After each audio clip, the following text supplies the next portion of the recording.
A few years ago, I took over a software development program that was having some problems. The users were complaining, the backlog kept growing, and worst of all, the features that the teams were developing were not the features that would be most impactful to the business. This was due to one major mistake. We didn't have a steering committee.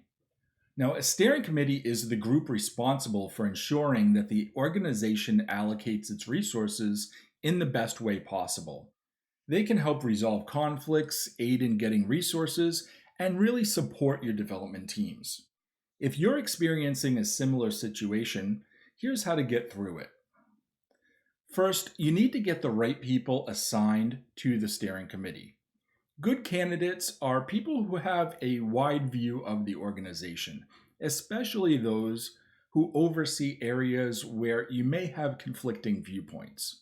You want to end up with broad representation of your ultimate users and stakeholders. Second, educate the steering committee members.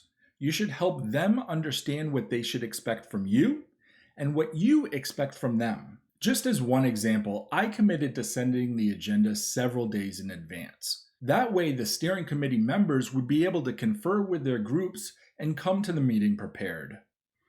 You also need to be explicit about what you expect from them. I expected the members to balance their group's needs with the overall needs of the organization. I also expected them to communicate.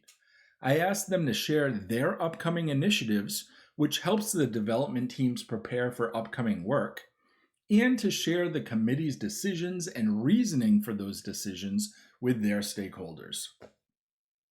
Finally, it's important to manage the steering committee's choices. In our case, we had a rule that if the business did not assign people to work with the developers on a feature, the steering committee could not prioritize the item. This way, when the developers had questions about a feature, they would have somebody to go to. Otherwise, the developers might fail to complete the sprint, and that time would be forever lost. These are just a few examples of how we tackled challenges. If you're interested in hearing more about this, I could talk about the steering committee agenda, our definition of ready for development, and the 5 things that we asked of our steering committee. Leave a comment below to let me know what you'd like to hear about next. Thanks for watching.